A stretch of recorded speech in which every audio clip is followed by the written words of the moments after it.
Hi everyone! Welcome to our first ever video here in Sanayang Sipnayan. So pag-uusapan natin sa video ito is all about sets and Venn diagrams at kung paano nga ba natin sila magagamit sa mga word problems. Ano ba yung set? So set is a collection of well-defined objects called elements. So pag sinabing well-defined, it means that it must not be ambiguous. It must be clearly stated. Dapat malinaw kung ano nga ba yung laman or kung ano nga ba yung collection of elements na yun. So for example, a set of all past female presidents of the Republic of the Philippines. So it is clearly stated, it is well defined, sino nga ba yung mga naging president na babae ng Pilipinas? Si Corazon Aquino at si Gloria Macapagal-Arroyo. So ibig sabihin nun, maaaring natin siya ituring or maituturing talaga natin siya as a set. Next example is a set of diamond cards in a standard deck of cards. So ano-ano ba yung set ng diamond cards sa isang standard deck of cards? So meron tayong ace, 2, 3, 4, 5, 6, 7, 8, 9, 10, jack, queen, and king of diamonds. So that is well defined. Hence we can say that collection of elements or that collection of objects is a set. So, paano pag ganito? A set of all vice presidents. So, it is not well-defined. It is ambiguous. It is vague. Diba? Hindi mo alam kung sino bang vice president ang tinutukoy niya. Vice president ng Philippines, vice president ng United States of America, vice president ba ng student council nyo sa school. Diba? So, it is not well-defined. Therefore, we cannot say that a set of vice presidents is a set. Diba? So, hindi siya set. So, there are two ways to represent a set. So, recap tayo. First is yung roster method or roster notation or sa iba ay tinatawag itong listing method. Binubuo lang to ng capital letter A. Ibig sabihin, ito yung pangalan ng set niyon, set A. So it must always be in a capital letter. So A equals open brace and then the elements. Ililist mo yung mga elements separated by commas. And then after the last element, close brace. So paano natin to isusulat sa susunod na way ng pag-represent ng set? So, ito yung tinatawag natin set builder notation. Paano natin ito isusulat? Ganito. So, yung name ng set ulit equals open brace at ito na yung mga symbols na pinauso ng mga ninuno natin sa Sipnayan. Yung mga such that na yan. So, x such that x is an element of whole numbers and x is greater than or equal to 0 but less than or equal to 3. So, ganun siya. So, bakit whole numbers? Bakit hindi pwedeng natural numbers? So, alamin muna natin yung pinagkakaiba ng natural at whole numbers. So, ang pagkakaiba lang nila ay yung nilalaman nila or yung umpisa. Sa natural numbers, mag-uumpisa to sa 1, 2, 3, and so on and so forth. Sa whole numbers, include natin ang 0. So, 0, 1, 2, 3, and so on and so forth. Since kasama sa set na ito, ang 0, tatawagin natin na ang x ay element of whole numbers because there is 0 in here. So, meron pa tayong ibang representation para sa part na ito, no? Pwede nating sabihin 0 and then this symbol. So, x is greater than or equal. Greater than kasi nakanganga kay x yan, no? So, mas malaki si x, no? Is greater than or equal to 0 but less than 4. Tama ba yan? Yes, tama yan. Kasi kung iisipin nyo, pwede siya magkaroon ng 3.2, 3.3, wala naman dito sa set na to. But, remember na nilagay mo na ang set na ito ay whole numbers. So, ang i-include lang and understandable na hindi isasama yung mga decimals na between 3 and 4. Right?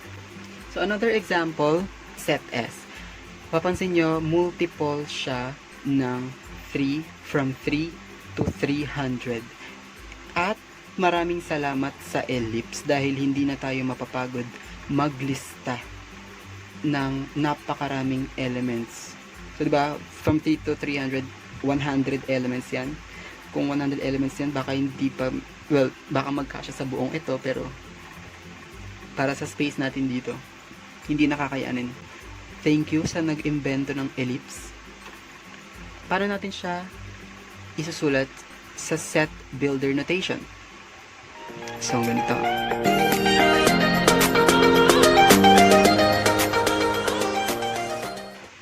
So, tama na ba to? Kompleto na ba to? Hindi pa, kasi wala pa siyang close brace. Ayan. Tama na ba? Hindi pa rin. Kasi, kapag inanalyze mo yung sinasabi nito, masasama mo yung 299, 298, masasama mo rin yung 4, masasama mo rin yung 5, na hindi naman kabilang sa set na ito. Na hindi naman kailangan. Hindi ba? Dapat multiples lang ng 3. So, anong gagawin natin? Ang gagawin nating remedyo ay ilalagay natin yung 3 dito. Maglalagay tayo ng 3 dito. So, 3x such that x. Ibig sabihin na to, 3x na ang x mo, ano yung x mo? Ano dapat yung magiging value ng x mo? Kung 3 to, tapos ito 3 times 3, 9. Diba? So, hindi mo na maibibilang yung 3, which is the lowest boundary nung set mo. So, i-divide natin yung boundaries natin sa 3. So, ito ay magiging 1. Ito ay magiging 100. So, this makes sense, di ba? Set S is equal to 3x such that x is an element of natural numbers and x, yung value daw ng x na imumultiply mo sa 3 ay from 1 to 100 inclusive. So, pag sinabing inclusive, kasama yung 1 and 100. Okay? So, pag exclusive, ibig sabihin, wala tong equals dito sa baba. Hindi kasama yung 1 and 100. So, since kasama yung 3 to 300, inclusive sila. So, x is greater than or equal to 1, but less than or equal to 100. Okay. So, narito yung mga symbols na kailangan yung alalahaning muli para sa mga college entrance test. Baka lumabas ito. So, itong symbol na to, ang ibig sabihin, is an element of, diba? Is an element of. Ito naman, katulad lang sa equal, tapos equals is may ganyan, na slash, equals, not equal to. So, ito is not an element of. So, next symbol natin meron ay itong parang letter C na medyo mahaba lang yung kanyang dito tsaka dito. Ibig sabihin ng symbol na to is a subset of. So, merong ibang book na tinatawag ito is a proper subset of. So, ibig sabihin ng proper subset ay in case we have a set A of 1, 2, 3 set B of 3, 2. So, yung B is a subset or is a proper subset of A. So, paano kapag may 1 dito? So, magkakaroon tayo ng equal sign dito sa baba. Isa lang naman. Para katulad dito din, di ba? Parang katulad dito. Parang may equal siya sa baba. So, kasi same sila ng elements. As in, same na same. 1, 2, 3. 3 to 1 or 1, 2, 3 din siya, di ba? So, B is a subset of A, as well as A is a subset of B. So, muling sabihin na A is a subset of B. So, next, we have yung parang letter U na mas mahaba, mas malaki lang yung buka nila. And this is the union of sets. And yung inverted naman, yung kabaligtaran, the intersection. Dati nalilito ako dyan, pero inisip ko na lang kapag U, union. Diba? Pag U, union. Pag baligtad, edi yung kabaligtaran. Dalawa lang naman sila eh. Union and intersection. So, ito, yung may letter O and may slash na ganon. This is the symbol for a null set. So, hindi pa pala natin ito nakukompleto. Balik tayo dito sa mga numbers na ito. Kung ang natural numbers ay from 1, 2, 3, and so on and so forth, ang whole numbers ay 0, 1, 2, 3. So, nakita nyo? The natural numbers ay subset ng whole numbers. 'Di ba? Subset siya. Kasi nandun yung 1, 2, 3. Mas malaking set to. Kasi may dagdag na element 0. So, palalaking pa natin ang palalakihin yung set na yan. So, yung Z naman ay for integers. Negative 2, dapat may ellipse tayo dito kasi may mga elements pa na nandito. Negative 2, negative 1, 0, 1, 2. Dot. Ayan. So, basically, this symbol Z is for integers. So, negative, positive, and 0. So, nadadagdagan yung mga elements natin, no? So, etong Q naman ay for rational numbers. So, kapag sinabi nating rational numbers, ibig sabihin na yun yung mga quotient ng integers. Pag nag-divide ka, and kung ano yung kalalabasan, mapa-fraction man yan, mapa-decimal man yan na terminating and repeating. Ito naman, ang pinaka sumasakop sa kanila ay ang real numbers. In case na nagtataka kayo kung ano yung sinasabi ko kanina about sa rational number, so, explain ko lang sa inyo ng mabilisan kung ano ba yung pinagkaiba ng rational number sa irrational number kasi baka nalimutan nyo na, no? So, sabi ko kanina, yung rational number ay yung ratio ng mga integers. Yung Z, yung from negative to 0 and positive integers. Yung ratio nila, halimbawa, negative 1 and 4. The ratio of negative 1 and 4 is equal to negative 0.75. So, ang rational number, it can be expressed into a fraction. It can also be expressed into a terminating decimal. Ibig sabihin ng terminating, nagtatapos yung number after nung decimal point dito. So, rational number din ang isang number kung repeating ito. Kasi ma-express mo ito into a fraction, which is 1/3 to, diba? Again, rational number siya kapag terminating, repeating, na isusulat into fraction at kapag perfect square siya. So, square root of 25 is 5 or negative 5, di ba? 5 and negative 5. So, nasusulat din natin yung fraction, di ba? Meron yung laging over 1 and over 1. So, that is a ratio of integers. 5 and 1 and negative 5 and 1. So, kapag irrational naman, kung ito ay nagtatapos yung mga numbers after ng decimal, sa irrational, napakahaba, walang hangganan. Katulad na lamang ng napakasikat na irrational number, si pi, na ina-approximate na lang natin siya as 3.14, pero ang totoong value na ay 3.141592, di ba? So, wala siyang katapusan, at hindi mo siya ma-express as a fraction.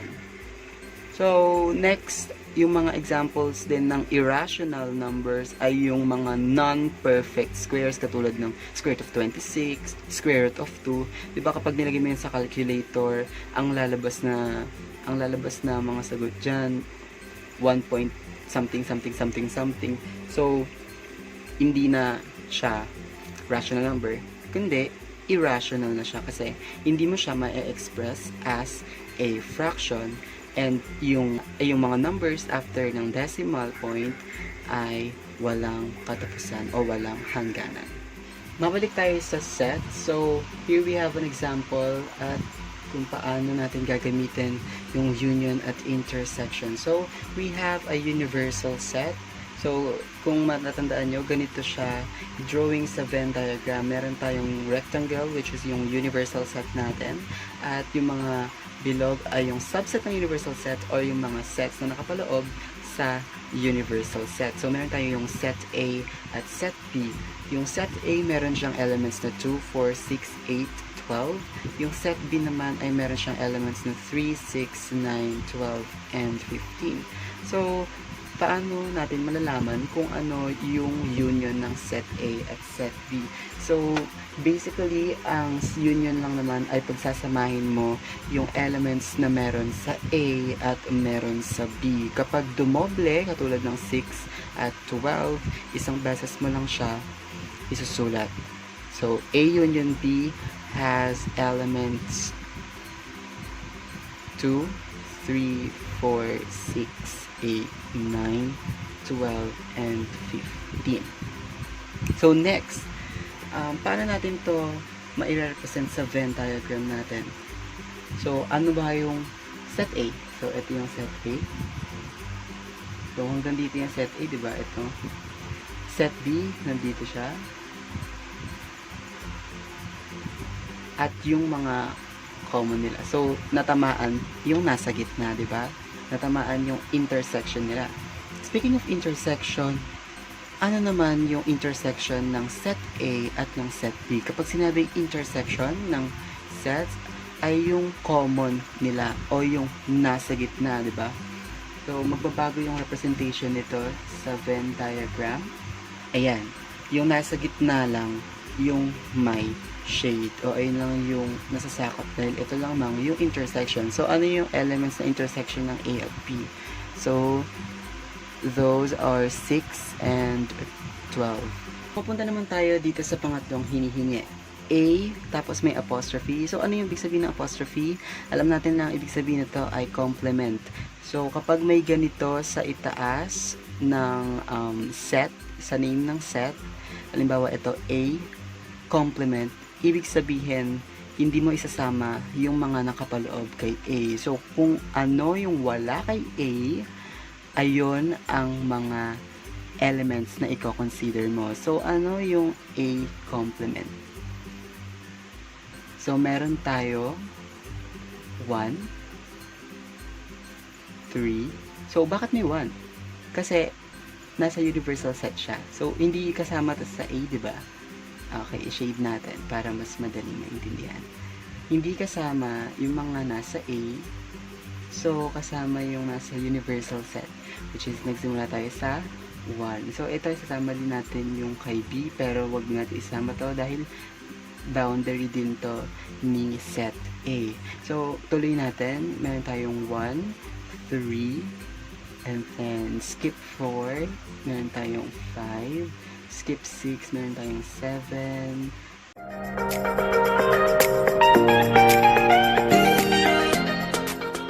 Nalista na natin yung elements ng A complement natin. At i-union daw natin ito kay B. So, ano nga ba kapag sinabi natin union? Pagsasamahin yung mga elements ng set ng A complement at ng B. Again, yung nagkaparehas sa set na ito ay isang beses lang din natin siyang ililista, no? And then, paano naman yung mga elements like 6 and 12? And nandun siya sa set A. So, isasama pa rin natin siya. Okay? So, kasama pa rin itong nasa gitna. Dahil kasama naman siya sa B. So, ganito ang mangyayari sa A complement union B. Ayan. Nalista na natin yung A complement union B.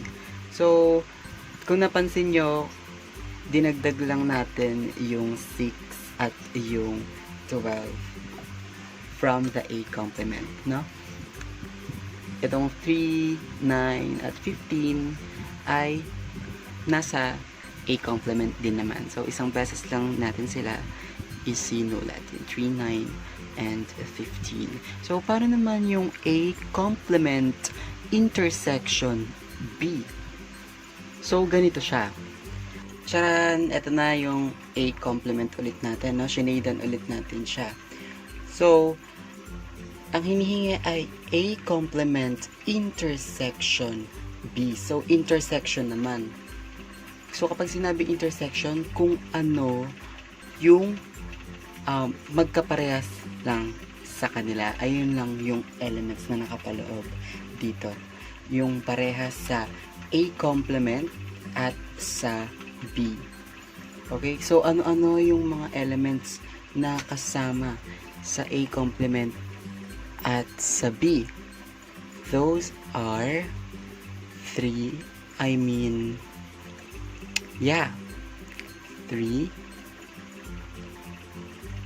9, and 15.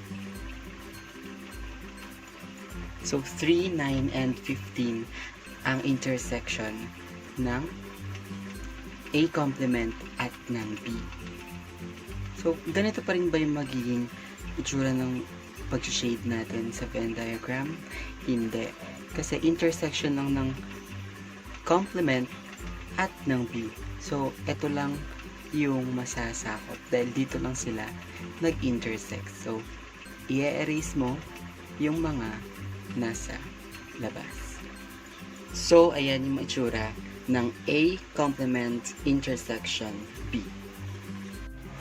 So, level up naman tayo ng example. So, here we have the universal set kung saan ang element niya ay x such that x is an element of integers from -3 to +3 inclusive.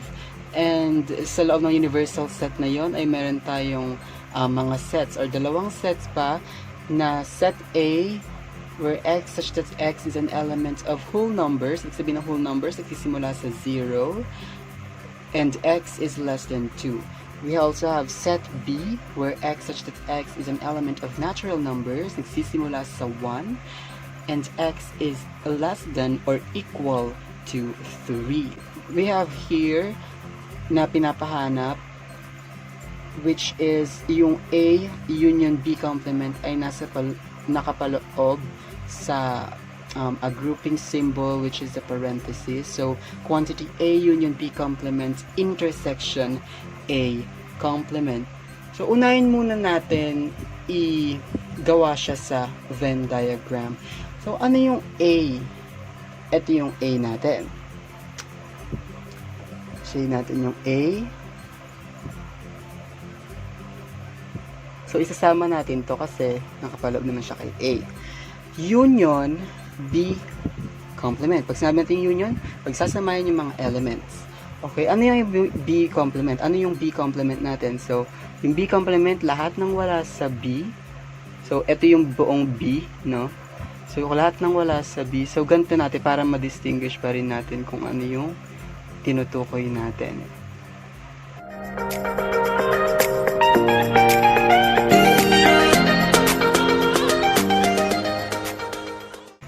So, paano naman tong A complement? So, pag sinabi natin A complement, asan yung shading natin dyan? Nandito ang shading natin sa labas.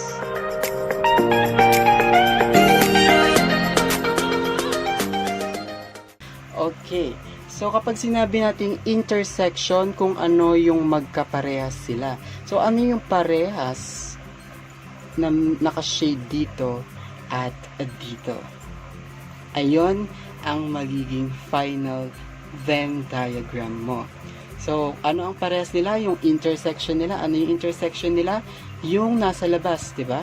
As you observe, yung nasa labas lamang. Kasi, wala ito, hindi nakashade ito dito, at ito, hindi mo nakashade dito. So, ang tanging intersection lang nila ay yung nasa labas. Ito na ang iyong quantity A, union P complement, intersection A complement. So, tapos na tayo sa pag-analyze ng kanyang Venn diagram, and let's see if magtutugma siya pag in-analyze natin siya gamit ang listing method. Ngayon, analyze natin ano-ano ba yung elements ng U or ng universal set natin. So, meron tayong ang elements ng universal set natin ay negative 3, negative 2, 1, 0, 1, 2, and 3. Since inclusive ang negative 3 at positive 3.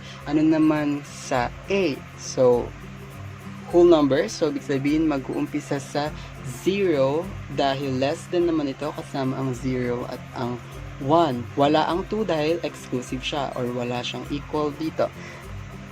Sa B naman, meron tayong elements na natural number. So, hindi kasama si 0. Hindi siya mag-umpisa sa 0. Mag-start siya sa 1.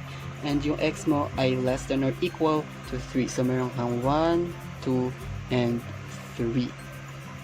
So, ngayon, na-analyze na natin. I-analyze naman natin yung nasa loob ng A union.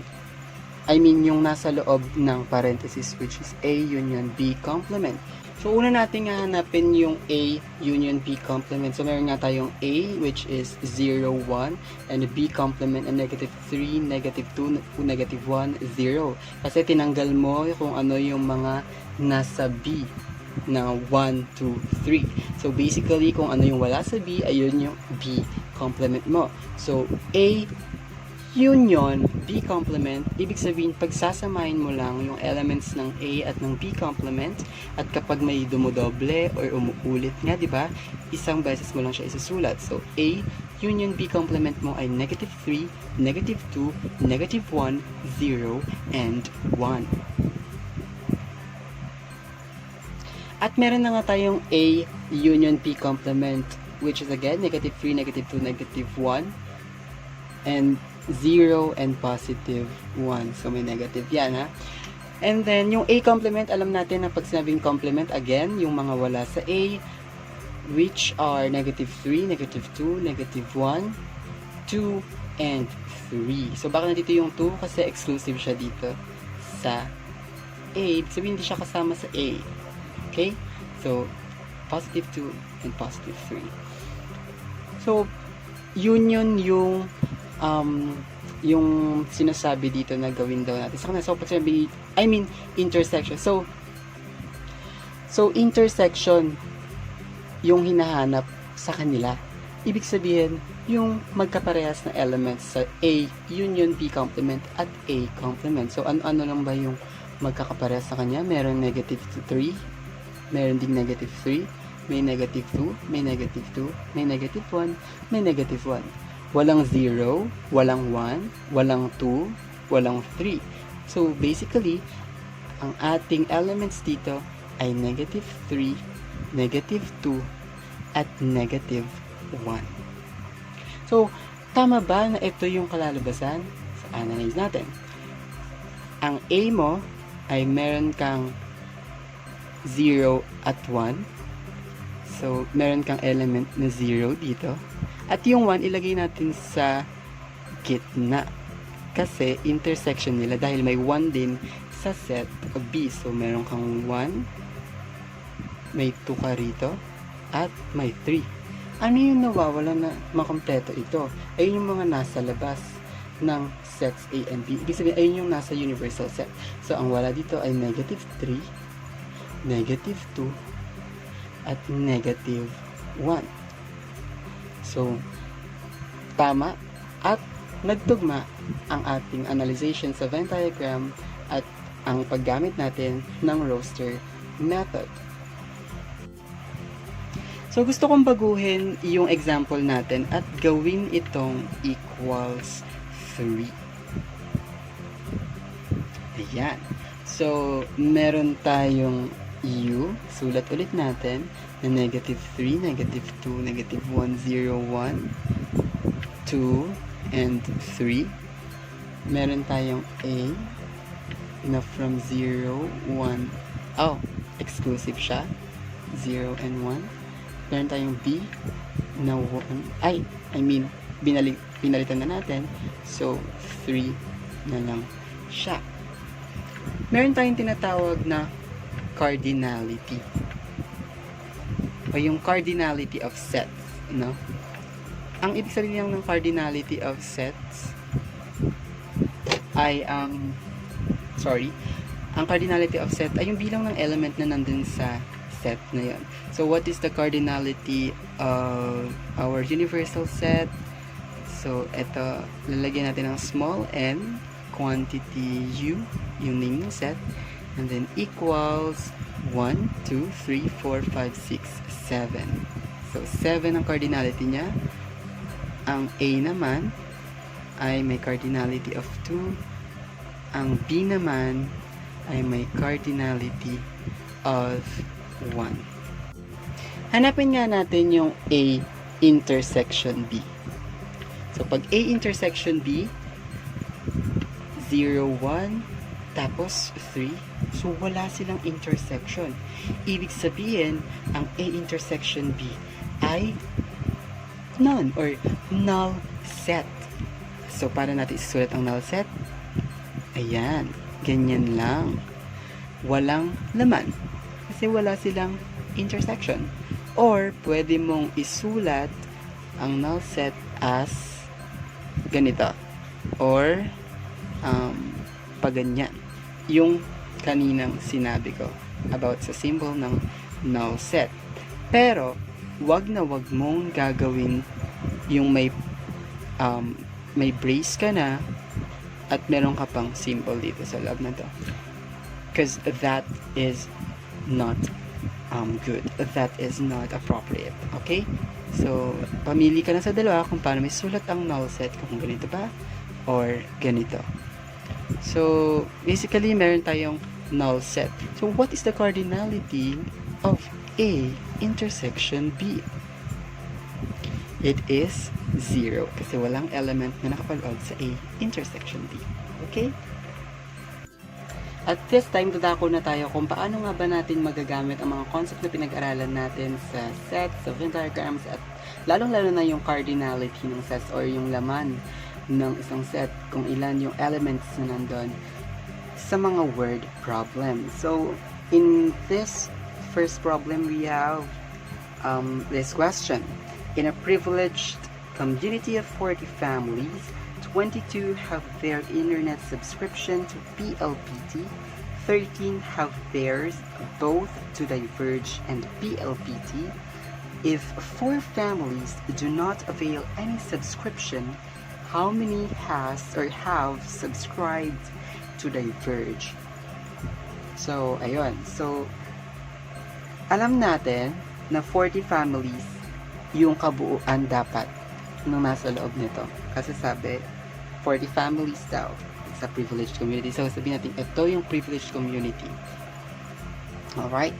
So, magagamit natin sa mga problem na ito ang concept ng cardinality.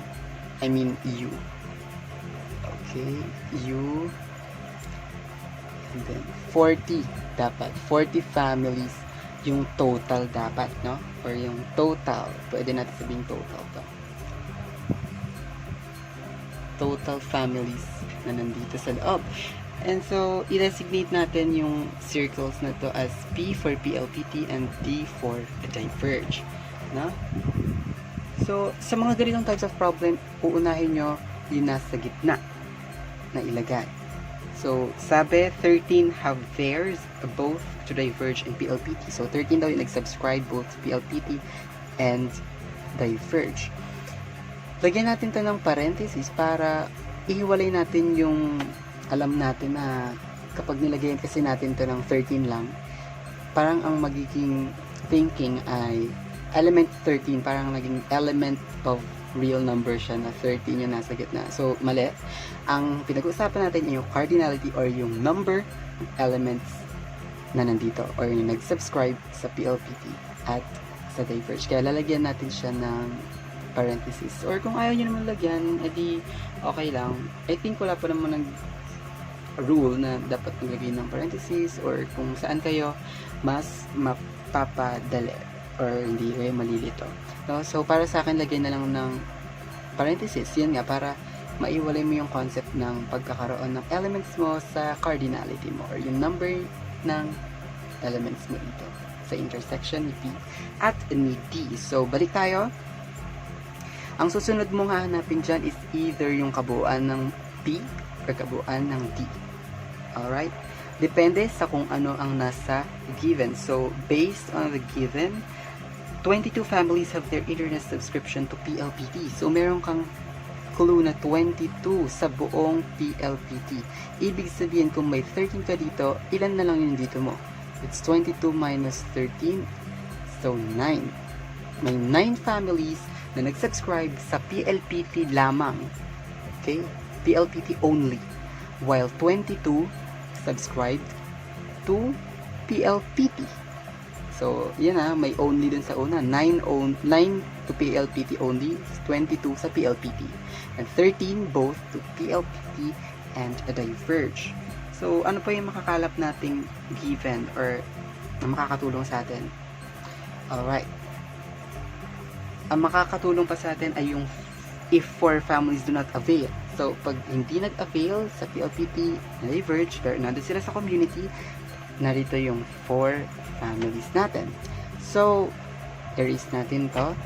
If we have 22, 9 plus 13 is 22, and then 4, 22 plus 4, meron na tayong kabuang 26 families. Ilan na lang yung mawawala? And that is 14. So, dito yung 14. Tignan natin yung choices. Letter A, 14.